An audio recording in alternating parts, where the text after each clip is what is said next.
여러분 안녕하십니까. 장맛비가 주춤한 사이 수해를 입은 마을에선 낮 기온이 30도를 웃도는 폭염 속에서도 주민들과 자원봉사자, 군 장병들이 피해 복구를 위해 구슬땀을 흘렸습니다.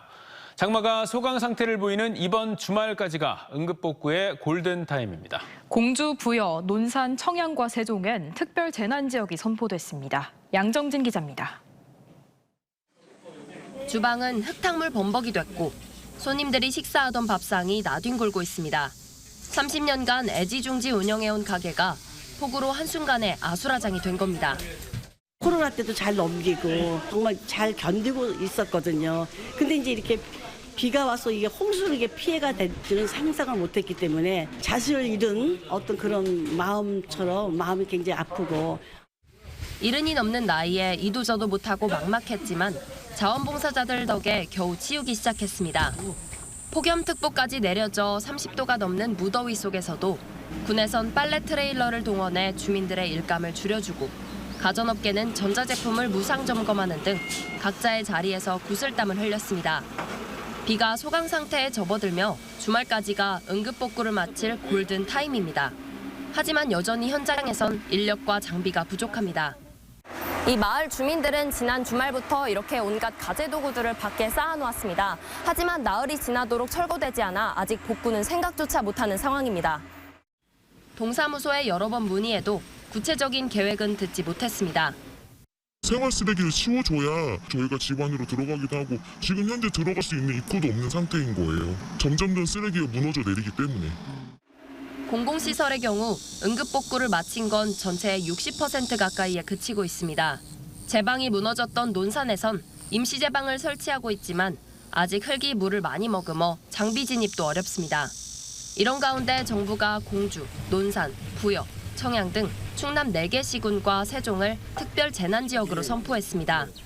특별 재난지역 선포로 국비 지원이 확대돼 공공시설 복구비는 70% 안팎으로 지원받게 되며 주택이 모두 파손되면 최대 3,600만 원, 침수는 300만 원이 지원되고 피해 주민은 통신요금과 전기요금 감면 등 간접 지원을 받습니다. 이번 집중호우로 충남도 내 피해액은 610건에 371억 원으로 잠정 집계됐습니다. TJB 양정진입니다.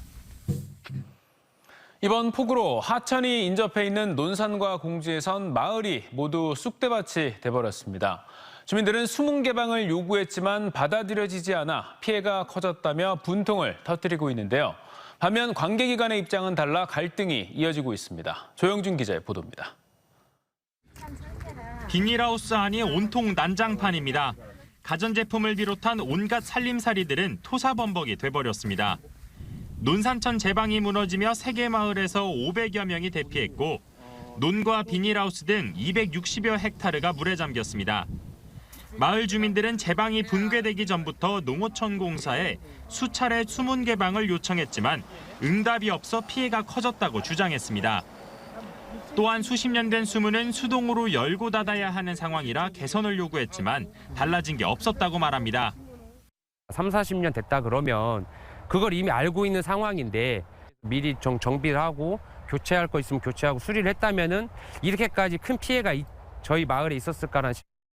마을 전체가 물에 잠겨 주민 대피령이 내려졌던 공주 옥룡동에선 물을 빼낼 배수 펌프장이 한 곳도 없는 데다 수문까지 닫혀 있어 피해를 봤다는 주장이 제기됐습니다. 저쪽에서 비가 금강쪽에 많이 오니까 용인에서 넘칠까 봐 닫았다는 분들도 있더라고. 그래서 그거를 열어라고 열었는데 갑자기 그냥 서서히 빠져버렸어. 이에 대해 배수장을 관리하는 농어촌 공사는 이번 침수와 수문 개방은 상관이 없다고 반박했습니다. 논산 지역 배수장 3곳은 모두 정상 작동했고 수문을 열게 되면 하류 지역의 마을도 침수될 가능성이 높았다는 겁니다. 이 수문을 열게 되면 개천리 구역이 침수가 되기 때문에 수문을 안 연 걸로 확인되었습니다. 공주시도 취재진에게 수문을 열었다면 강물이 마을로 범람할 위험이 더 컸다는 입장을 전했습니다. 다만 농어촌 공사는 오래된 곳부터 자동 수문 개폐 시설을 만들겠다고 강조했고 공주시도 배수 펌프장 추가 설치를 추진하겠다고 밝혔습니다. 극심한 침수 피해를 겪은 충남엔 오래된 농업시설이 많아 호우 때마다 이 같은 갈등이 반복되고 있습니다. TJB 조형준입니다. 집중호우로 인해 농작물 피해가 심각한 상태지만 지역에서 자연재해로 손실을 본 농업인들을 위한 농작물 재해보험 가입률은 10%대로 저조한 것으로 나타났습니다. 농업정책보험금융원에 따르면 지역의 농작물 재해보험 가입률은 지난 5월 기준으로 대전 5.7, 세종 14.8, 충남 17.2%에 그쳤습니다. 자연재해로 인해 농작물 피해 발생 시 보험금을 지급하는 농작물 재해보험은 농가당 총 보험료의 10%, 10만 원 정도를 부담해야 되는데 농촌 인구 고령화 등으로 가입이 저조한 것으로 분석됩니다. 물이 범람해 출입이 통제된 하천변에 들어갔다가 사고를 당하는 일이 잇따르고 있습니다. 대전에선 호기심에 물에 발을 담갔다 급류에 휩쓸려 실종된 10대 학생이 4시간 만에 숨진 채 발견됐습니다. 전문가들은 집중호우에 불어난 하천물은 발목 높이라 할지라도 물살이 강해 위험할 수 있다고 경고합니다. 김철진 기자입니다. 경찰과 소방대원들이 대전 동구 대전 천변 주위를 돌며 누군가를 찾습니다. 오늘 새벽 0시 50분쯤 친구가 물에 빠졌다는 신고가 접수된 겁니다. 경찰과 소방은 인력 260여 명을 투입해 18살 A군이 떠내려갔다는 친구들의 말을 토대로 수색에 나섰습니다. A군은 신고 4시간여 만에 실종됐던 다리 인근에서 결국 숨진 채 발견됐습니다. A군은 친구들과 인근 정자에서 함께 놀다 얼마나 물이 깊은지 확인해보자고 들어갔다가 급류에 휩쓸린 걸로 전해졌습니다. 사고 당시 비는 그쳤지만 전날 오후까지 내린 비로 강물 수위는 여전히 높은 상태였고 하상도로는 물론 둔치와 산책로 등도 지난 13일부터 출입로를 막아 접근이 금지된 상태였습니다. 천안서 어째 여기까지 여기로 다시 차도 못 들어가게 경찰 서방 교대로 나와서 난리지. 앞서 지난 16일엔 역시 하천변 출입이 통제된 상태에서 50대 여성이 대전 중구 숙침교 인근 진검다리를 건너다 급류에 휩쓸리기도 했습니다. 이 여성은 약 1.2km 떨어진 곳에서 구조대에 극적으로 구조됐습니다. 상대적으로 폭이 좁은 도심하천은 수심이 얕은 상황에서도 위험할 수 있습니다. 소용돌이처럼 물살이 형성돼 급류에 휩쓸릴 가능성이 높기 때문입니다. 하천에서 흐르는 물 자체가 폭이 좁아지다 보니까 더 물살이 세지면서 성인 발목까지만 물이 차더라도 그 급류에 휩쓸려서 몸의 균형을 잃어서 위험성이 높다고 볼 수가 있습니다. 전문가들은 이 같은 사고를 막으려면 통제를 따르고 하천 수위가 낮아진 것 같더라도 물속에 들어가선 안 된다고 조언합니다. TJB 김철진입니다. 정부가 내일 국가첨단전략산업 특화단지 지정 지역을 발표할 예정인 가운데 대전 충남의 지정 여부에 관심이 모아지고 있습니다. 대전은 대덕특군의 소부장 기업과 정부 출연연의 연구개발 강점을 내세워 반도체 특화단지, 충남은 아산 삼성 디스플레이를 중심으로 디스플레이 특화단지에 도전장을 내밀었습니다. 반도체 특화단지는 대전을 포함해 경기도 용인시와 경북 구미시 등 13개 지자체가 공모에 신청해 가장 경쟁이 치열한 반면 디스플레이는 충남 한 곳만 신청했습니다. 특화단지로 지정되면 산업단지 기반시설 구축을 위한 관련 인허가사항 신속 처리를 비롯해 예타 면제와 각종 부담금 면제 등 파격적인 혜택이 주어집니다. 국회 세종의사당 건립을 위한 국회 규칙 제정이 장기간 표류하고 있는 가운데 여야가 오는 21일 국회 운영개선 소위원회를 열고 심사에 들어갑니다. 국회 운영개선 소위에서는 국회 세종의사당 규칙 제정과 관련한 전문가 간담회와 국회 세종의사당의 설치 운영 등에 관한 규칙 제정 의견 제출 등을 다루게 됩니다.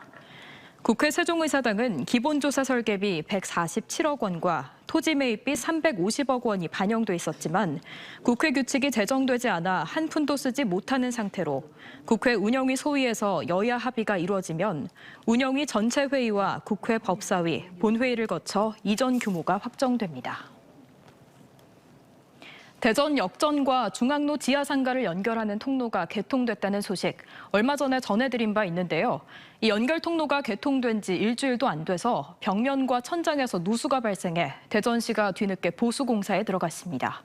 이수복 기자의 보도입니다. 지난 10일 개통식을 가진 대전 중앙로 역전 지하상가 연결 통로. 바닥에 흥건한 물이 상가 쪽으로 흘러가지 않도록 모래주머니를 쌓아놓은 가운데 펌프로 고인 물을 퍼내는 작업이 한창입니다. 연결 통로에 누수가 발생한 건 폭우가 쏟아진 지난 14일부터 교통약자를 위해 설치된 엘리베이터 부근 벽면과 천장에서 물이 떨어지기 시작했습니다. 개통식을 한 지 일주일도 안 돼 누수가 발생하자 시민들은 어이가 없다는 반응입니다. 원체 비가 많이 오는데 많이 오더라도 만약 처음부터 고소를 잘했으면 이러지 않았을까 이런 생각도 들어요.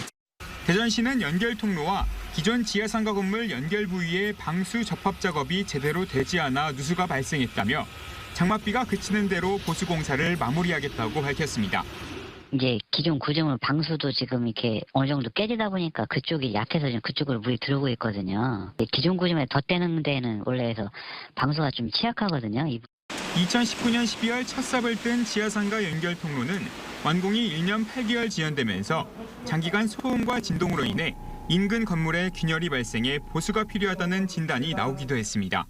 우여곡절 끝에 개통한 역전 중앙로 지하상가 연결 통로에 일주일도 안 돼 누수가 발생하면서 대전시가 안전을 고려하지 않고 개통을 무리하게 서둘렀다는 지적도 나오고 있습니다. TJB 이수복입니다. 홍성군이 관내 유일한 유인도인 죽도를 오가는 여객선 운항이 중단되자 대체 선박을 긴급 투입하기로 했습니다.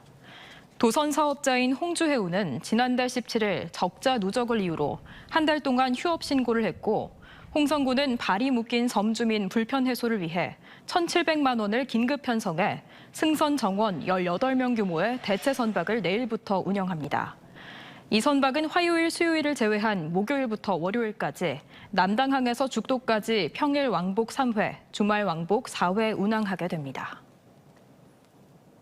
한국산업안전보건공단과 대전지방고용노동청이 7월 산업안전보건의 달을 맞아 안전문화 청년 서포터즈 발대식과 산업안전유공자 표창 수여식을 진행했습니다.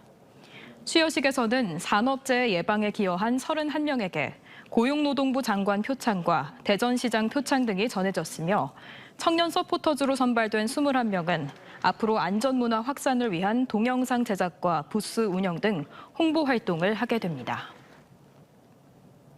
충남도는 출산 기록은 있지만 출생 신고가 되지 않은 미신고 아동 105명을 전수조사해 이 가운데 아이 소재가 명확히 확인되지 않은 49건을 수사 의뢰했습니다.